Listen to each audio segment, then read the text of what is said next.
Welcome to my imaginationary love story world. ये mafia love with पार boy का part 7 है।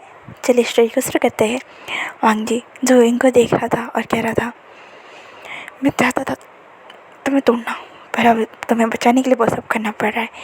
ये कह के वांग जी ने पूरे जो 4-5 लेयर जो ब्लैंकेट गुड़ाए थे, जो ब्लैंकेट उसके ऊपर था, उसे निकाला एक एक करके और फेंक दिया। उसने पहले उस अपार्टमेंट को अच्छे से लॉक कर दिया था। उस अपार्टमेंट के जो वांग जी का रूम था वो डोर ओपन ही था। और वांग जी अपने कपड़े उतारने लगा। उसने पहले अपने शर्ट उतारे, अपने पैंट्स उतारे, जो फुल वेयर किया था उसने ब्लैक कलर का सूट, उसमें सब वहाँ पे इधर उधर पड़े हुए बिखरे थे। और वांग जी उनके ऊपर आ गया था और उनके जो कपड़े थे उसे एक एक करके निकाल रहा था। वांग जी के हारमोन उससे सपोर्ट नहीं कर रहे थे। वांग जी कह रहा था कि मैं इनको सेव करने के लिए ये सब कर रहा हूँ, बट नहीं, उसके हारमोन्स बोल रहे थे भाई इसे खा जा, इसे पूरा निकल जा। उसके दिमाग में यही चल रहा था। और वांग जी के ने उनके एक एक कपड़े को निकालते था। उसके मिल की वाइट बॉडी, मिल के थाई को देख के वांग जी की जो हालत ख़राब हो रही थी, विंग काँप रहा था और कह रहा था, प्लीज़ मेरे काका को जाने दो, प्लीज़ काका। और वांग जी को इस बात पे जो गुस्सा आया, उसने उसने विंग को लिप पे किस करना शुरू कर दिया। और विंग वो आधे जो बेहोशी की हालत में था, उसे कुछ समझ में नहीं आ रहा था। उसने उसे किस पे करने लगा था। वांग जी ने थोड़ा सरप्राइज होकर उनको देखा, फिर वांग जी ने एक स्मिट किया और फिर उनके साथ किस करने लगा।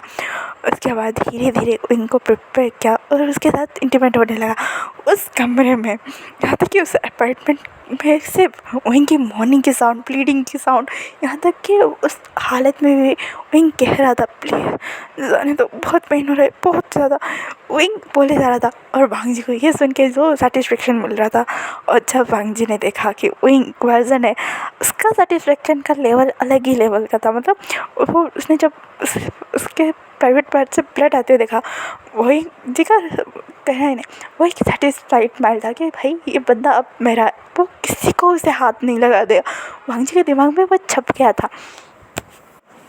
वांग जी ने उनके साथ 3-4 राउंड कंप्लीट करने के बाद वांग जी ने उनको चेक किया और वो इनका बुखार अब निकल चुका था। उसके बॉडी की जो सिवरनेस थी वो काम हो चुकी थी और वो इनका बॉडी नॉर्मल हो गया था। उसके बाद वांग जी ने उनको शावर दिलाया और वांग जी ने विजिट किया, वहाँ पे भी इनको नहीं छोड़ा था, वहाँ पे भी 3-4 राउंड ले दिया था। उसके बाद वांग जी ने वैसे ही इनको लेके आ गया था। इस चक्कर में पूरी रात हो चुकी थी। यहाँ पे लैंड मेंशन में जब लैंड को और लैंड जिंगेज उनको पता चला कि वांग जी ने अपनी पूरी मीटिंग कैंसिल कर दी है, उन्हें थोड़ा डाउट हुआ कि भाई कुछ गड़बड़ है या कुछ प्रॉब्लम हो गई है। ये पता लगाने के लिए वो जैसे ही जाने वाले थे, तभी लैंड ई और लैंड ली ने कहा, तुम वांग जी के पीछे नहीं जाओगे, उसकी क्या गलती है, वो एक माफिया किंग है, इसी वजह से तुम दोनों उसके पीछे पड़े हो। तो कोई ने कहा ऐसी नहीं है भाभी, तो लैनी ने कहा तुम भाभी मत बोलो, इन सब चक्करों में मैं अपने बच्चे की लाइफ खराब नहीं होने दूँगा। अगर बात मेरी बच्चे की हैप्पीनेस की देखो, मैं वादा करता हूँ फ्रेंड जिगोजन, मैं पूरे माफिया वर्ल्ड को आग लगा दूँगा, तुम्हें पता है मैं कौन हूँ। तो लैन जिगेजन ने कहा पता है लैन ली, काम डाउन। लैन ली ने कहा फ्रेंड मैं तुम्हें वार्न कर रहा हूँ, मैं म्यामा को लेकर ऐसे गायब हो गए तो मुझे ढूंढ भी नहीं पाओगे, समझ में आ रहा है। तो ये बात जब लैन ली ने बोल रहा था, तभी म्यामा और न्यूसन वहीं से आ रहे थे और ये सुनते ही म्यामा ने कहा मॉम डैड अगर आन कुछ हुआ है क्या। तो न्यूसन ने कहा म्यामा यहाँ से चलो, बड़े की बात में नहीं पढ़ना चाहिए। तो म्यामा ने कहा क्या बड़े, ये झगड़ रहे हैं, वो भी ऐसे झगड़ रहे जैसे हाँ अलग होने की बात पे। तो न्यूसन ने कहा म्यामा चले।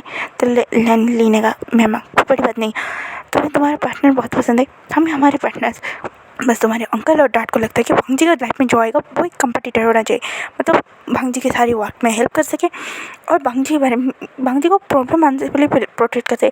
ऐसा कभी होता है क्या प्यार में।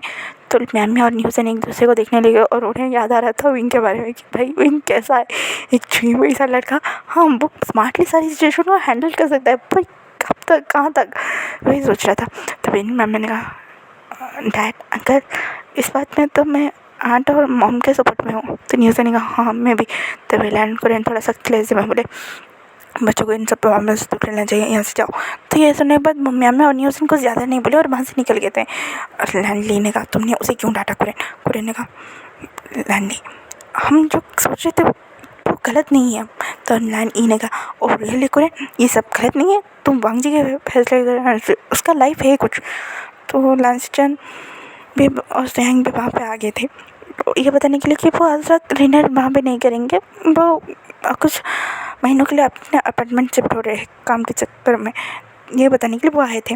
वही घर से ऑफिस, ऑफिस से घर से घर से ऑफिस, घर से ऑफिस, मतलब बैंड बज जाएगी इन लोगों की अगर ये लोग अपार्टमेंट से घर, घर से ऑफिस, ऑफिस से घर, घर से अपार्टमेंट ये चक्कर काटेंगे। इसलिए घर से ऑफिस तो चल जाता, अब तीनों जगह चक्कर काटने में इनकी प्रॉब्लम हुई। बस ये बताने के लिए ये दोनों आए थे। और जब इन दोनों ने ये बात सुनी तो लांस चने कहा डैड अंकल इसी वजह से मैंने माफिया किंग की पोजीशन छोड़ी थी। अब क्या भांजी भी सबसे गुजरेगा? आपको एक हायर चाहिए था उस पोजीशन के लिए, आपके दोनों बेटे काबिल थे है ना डैड? फिर भी मैंने वो पोजीशन छोड़ा और आपने ज़बरदस्ती वांगजी को वहाँ पे घर चला। आपको पता है वांगजी अब कैसा हो गया? पहले वो कोल्ड था, रूड था, अब वो रूथलेस हो गया है, मतलब मर्सीलेस हो गया है। उसका वो अगर एंगर ऐसा ट्रिगर होता है, पता है वो क्या करता है? बिना देखे गाजर मूली की तरह लोगों को काटता है। तो लांजी के जन ने क्या ऐसा ही होना चाहिए एक माफिया किंग को, तुम्हारी तरह रहम दिल नहीं। तो लांजी जन ने कहा आपको जो करने का नहीं, पर आप वांगजी के ऊपर हुकूमत नहीं चला सकते। अगर वांगजी को कोई चीज़ चाहिए होगा वो पूरी दुनिया को अपने कदम में रख के रख दिया। और मैं यहाँ पे ये बताने आया था कि काम के चक्कर में कुछ महीनों के लिए घर पे नहीं आ सकता। ये कह के लंच पे चले गए थे। तो सैंग ने कहा था मैं भी वही बताने आया था, बहुत बहुत प्रॉब्लम हो रहा है, कुछ माफिया वर्क में डिले हो रहा है, इसी वजह से वांगजी आज के सारे मीटिंग कैंसिल कर दिया था इसीलिए। और कोई बात नहीं, ये कि स्वयं वहाँ से चला गया। और लानी देखा तुम्हारी इस प्रेशराइज के चक्कर में बच्चे हमारे से दूर हो रहे। याद रखना अगर बच्चे वापस नहीं आए, तुमसे दूर हो गए या फिर ऐसा कुछ हुआ जो तुम्हारे हाथ में नहीं रहा तो हमारे पास मत आना। तो लैन गुजन और लैन कुरियन ने कुछ ज़्यादा रिएक्ट नहीं किया इस बात पे, पर हाँ उनके मन में ये था कि भाई वांगजी के साथ उसका पार्टनर जो होगा वो कंपाइड पार्टनर होगा। पर हाँ सिचन और स्वयं के लिए वो थोड़ा रहमदिल हो गए थे। तो कुरियन ने कहा हमें स्वयं और सिचन से कोई प्रॉब्लम नहीं है। तो जिगुजन ने कहा हाँ मुझे सिचन और कुरियन से कोई प्रॉब्लम, स्वयं से कोई प्रॉब्लम है। मैं कुरियन की बात एक बताऊँ, यहाँ तक कि मुझे म्यांमार की रिलेशनशिप से भी कोई प्रॉब्लम नहीं है। बट तो लैनी ने कहा वांगजी उसका लाइफ ही नहीं है। ये कही कि लैनी वहाँ से चली गई और लैनी को सैड देख के लैंडली भी वहाँ से चली गई थी। कुरियन लैंडली के पीछे चली गई थी उन्हें मनाने के लिए। और जिगुजन को पता है कि भाई उनके वाइफ को मनाना ही पड़ेगा कि उनकी वाइफ है, ऐसे रुकते नहीं देख सकते। वो उनके पीछे चले गए थे उन्हें मनाने के लिए और उन्होंने मना भी लिया था। पर हाँ एक छोटे कहते हैं ना 19-20 का आंकड़ा कि जैसे उन्होंने झूठ बोला था और इस वजह से नानी ने मान भी गया था। यहाँ पे वांगजी के रात के 3 बजे विंग को हो जाता है। विंग ने बड़े से सांप से पेन को अपने अंदर फील किया था, उसकी बॉडी पूरी पेन हो रहा था। उसने कहा पानी, मुझे पानी चाहिए। तो वांगजी जो साइड पे था उसने ग्लास में वाटर फॉल किया और विंग को दिया। विंग पानी पीने जैसे जैसे उसे थोड़ा थोड़ा हो जाए उसे पता चला कि उसके साथ हुआ क्या है। तो विंग वांगजी को देखने लगा और कहा एक साइड मतलब पिजन से जैसे बोला गगा सिर्फ है ना। तो वांगजी अभी भी शौक था, उसने कहा वो तुम्हारे गगा भी नहीं लगते और तुम उनके बारे में इतना सोच रहे हो। तो विंग ने कहा वो मेरी गगा है, मैं उनके वजह से ही तो जिंदा हूँ, प्लीज़ उन्हें कुछ मत करना प्लीज़। ये कही विंग बोल रहा था। तो वांगजी ने कहा सो जाओ, मैं तुम्हारे ककाओं को सेफली रख लिया है, उन्हें कोई प्रॉब्लम नहीं होगी। यहाँ तक कि मंगे वगैरह बेबी है उन्हें भी कोई प्रॉब्लम नहीं होगी। ये सुनते ही विंग ने एक स्माइल किया और ये स्माइल देखते ही वांगजी का दिल जो पत्थर का बना था, जो ऐसे कोटेड था, वो टूट गया। क्योंकि उसने जब पहली बार सुना, मतलब डॉक्टर ने कहा कि अगर ऐसी कंडीशन रहा तो इनकी जान चली जाएगी, ये बात जब वांगजी को पता चली ना उसे सीवर द पेन अपने हार्ट में फील हुआ। तो वांगजी ने वो इग्नोर किया था। पर जैसे ही विंग ने एक स्माइल देके ये कहा था thank you so much, thank you. वांगजी का जो ईगो लेवल जो हर्ट हुआ था उसके मतलब जो उसके दिमाग में चल रहा था कि भाई इनको वो गुलाम की तरह रखेगा, वो सब कुछ उसके दिमाग से चला गया था। अब वांग जी के दिमाग में था ये कि भाई ये बंदा जो मेरे बाजू में है, एक क्यूट सी स्माइल लेके सोया है, वो मेरा है, इसे मैं किसी को हाथ नहीं लगाने दूंगा। बस वांग जी को ये पता नहीं था कि उसका ये पॉजिटिवनेस, उसके जो पेन्स है वो प्यार है। अब वांग जी को जब ये बात पता चली तब क्या होगा, पर अब वांग जी जो एक ओवर प्रोटेक्टिव हो गया था, वो इनको हक दे दे, बोला तुम्हें कोई हार्म नहीं कर सकता, हाँ मेरे अलावा तो कोई नहीं। कि ये वो स्माइल करके भाग हो गया। और सुबह यहाँ पे लालसिंचन और सियांग भी अपने अपने घर आ गए थे और अपने अपने पार्टनर्स की कहर में लगे थे। साउसिंचन मन में सोच रहा था सियांग को देखे, किस गधे ने, किसी डम्बो ने इसे छोड़ा होगा और छोड़ने के बारे में सोचेगा। बस ये कॉन्ट्रैक्ट रिलेशन नहीं होता। बस मैं तुम्हें बता सियांग कि मैं तुम्हें कब से पसंद करता हूँ, पर तुम्हारा मुझसे दूर रहना ही बेहतर है। सियांग जब साउसिंचन का ब्लैकआउट देखता है टीवी देखते वक्त, वो कहते ना, अरे भाई झूठ बोला है, वो झूठ जीना भी पड़ेगा। तो सियांग वैसे ही जी रहा था, वो पार्टनर वाली सारी चीज़ें कर रहा था। तो सियांग ने कहा तो क्या हुआ, तुम ऐसे क्यों ब्लैकआउट हुए?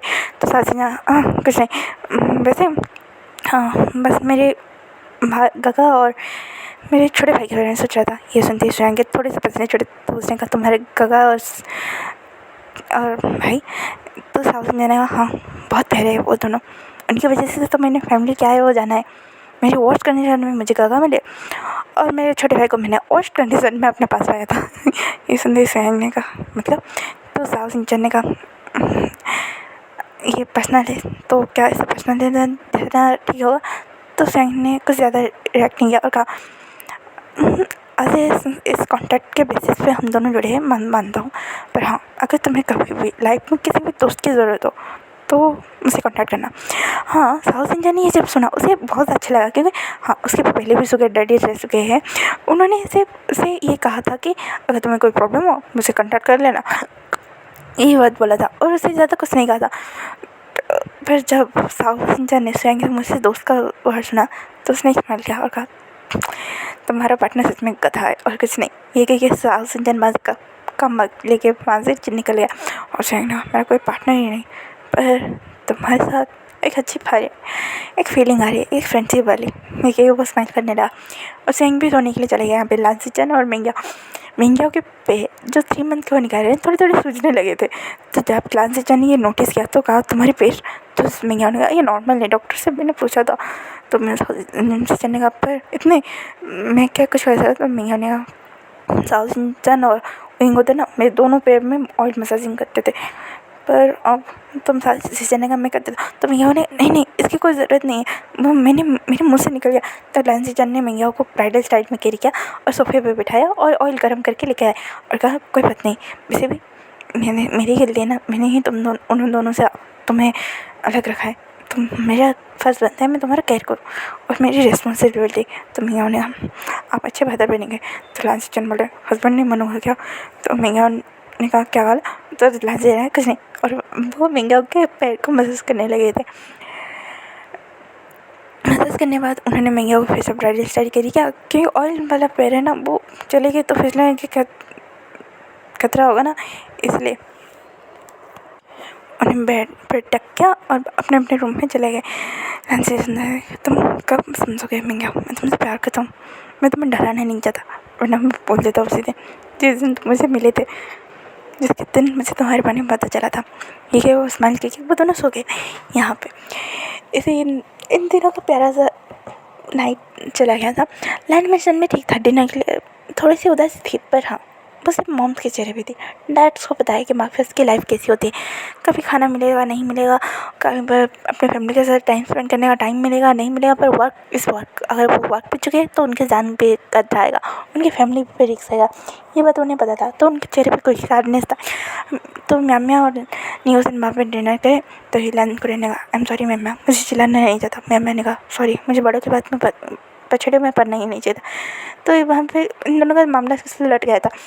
यहाँ पर वो जब इन चारों अपने अपने करके ख़त्म करके वो चले गए थे और म्यामा न्यूज़न बैठे थे और कह रहे थे, म्यामा बोली न्यूज़न अगर किसी दिन किसी को पता चला तो क्या होगा। तो न्यूज़ से ने कहा, तुम्हारे गगा प्यार में इतने अंधे हुए कि उन्हें पता ही नहीं वो क्या कर रहे हैं। सचिन गगा, स्वयं गगा तो दोस्ती निभाने गए हैं, पता नहीं उन्हें कर तो एक कॉन्ट्रैक्ट है, चलो। पर सचिन गगा इतने बड़े राज को तो बन करेगा, आंट्स को पता चलेगा तो चचा बचेगी। भाई ठीक है, पर भांजी गगा के बारे में सोच के ही डर लग रहा है। मैंने कहा मुझे भांजी गगा के लिए डर नहीं लग रहा है, पर हाँ इनके लिए डर लग रहा है। वो फिर से भांजी गगा इतने रूड है। तो न्यूज़ ने कहा, चलो अब इसमें हम क्या कर सकते। ये क्या कि वो दोनों भी डिनर ख़त्म किया और अपने अपने कमरे में चले गए थे। यहाँ पे सुबह के वक्त विंग एक हैवी बॉडी पेन के साथ उठा। उसे महसूस हो रहा था कि एक हैवी अच्छा खासा मस्कुलर बॉडी उसके ऊपर है। उसने जैसे साइड में आके की और वांगजी का स्लीपिंग फिल्स देखा। उसे एक पल के लगा, भाई ये बंदा कितना क्यूट है, कितना शांत है, कितना चार्मिंग है। उसने वांगजी के हेयर्स को स्लाइड किया और कहा, तुम सोते हुए अच्छे लगते हो पर जागते हुए बहुत ज़्यादा बुरे हो। और वहीं जैसे उठने की कोशिश किया, उसने अपने कमर पर हाथ रखा, कहा मैं मर गया, मेरा कमर टूट गया। ये सुनते ही वांगजी ने कहा, क्या हुआ, कहाँ पे कुछ हुआ क्या अभी। तभी विंग ने कहा, हाँ मेरे कमर पे पेन हो रहा है। उसके बाद विंग ने खुद की हालत देखी और वांगजी की हालत देखी। उसके बाद विंग ने कुछ प्रोसेस किया, उसके माइंड ने कुछ समय के लिए प्रोसेस किया कि भाई क्या हुआ, कैसे हुआ, किस लिए हुआ। उसे बेहोशी में थोड़ी थोड़ी आवाज़ें आ रही थी और उसे सबसे ज़्यादा इस बात से हो रहा था कि वो मौन कर रहा था, ब्लीडिंग कर रहा था ये सब करने के लिए। वांगजी ने कहा, क्या तुम्हें कुछ याद आ रहा है। तो इन्होंने कहा, तुमने मेरे साथ ऐसा कैसे किया, तुम ऐसा कैसे कर सकते हो। तो वांगजी ने कहा, कम ऑन, तुम खुद आए थे मेरे पास ये सब करने के लिए। तो इन्होंने कहा, वो मैं उसमें था, तुम मेरे बेहोशी का फ़ायदा कैसे उठा सकते हो। तुमने मैं तो वांगजी ने मैं करना बंद करो। वैसे मैंने तुम्हारी परमिशन के बिना ये सब क्या, तुम्हारा परमिशन था कि तुम्हें वॉइस रिकॉर्डिंग सुनना है। हुई ये सुनते हुए ने कहा, क्या तो तुम कितने बेशरम हो।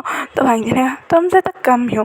इसके बाद वांगजी ने साइड टेबल पे से अपना फ़ोन निकाला और एक वॉइस रिकॉर्डर ऑन किया, क्योंकि वांगजी को पता था ये विंग कुछ ना कुछ कांड करेगा और फिर सारा ब्लेम उसके ऊपर डाल देगा।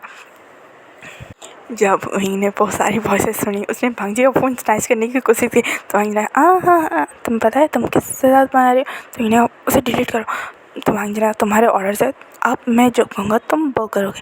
वांगजी ने एक कॉन्ट्रैक्ट पेपर निकाला और कहा, देखो तुमने इस पर साइन करना है। तो विंग ने, मैं कुछ साइन नहीं करूँगा। तो वांगजी ने कहा, इसमें लिखा है तुम करोगे। तो विंग ने कहा, क्या लिखा है।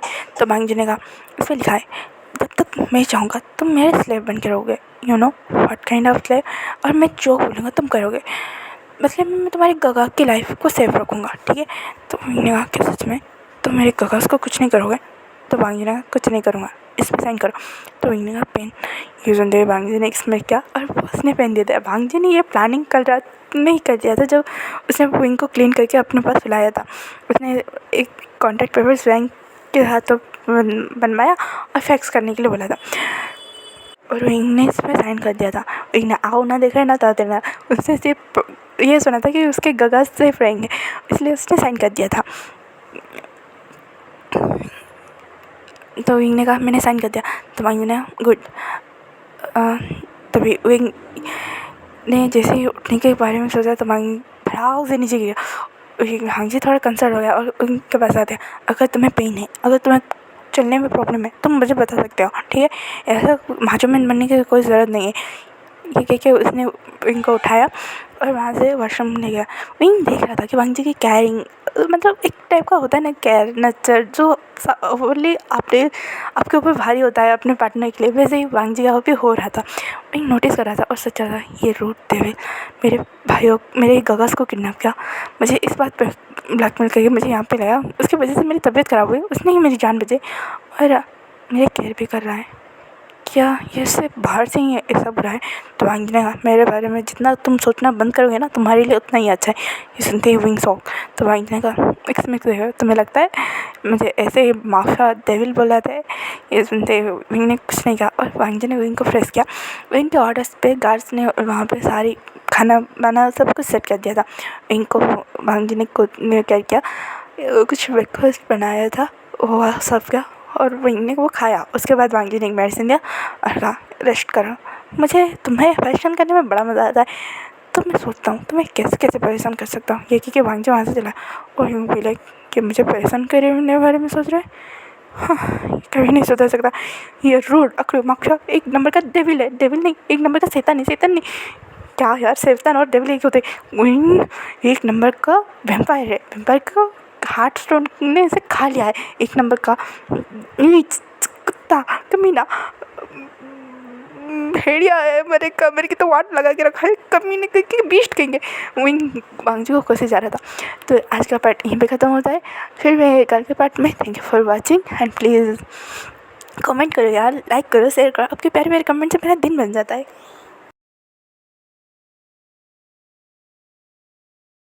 Thanks for watching. Bye bye cuties and स्वीटीज।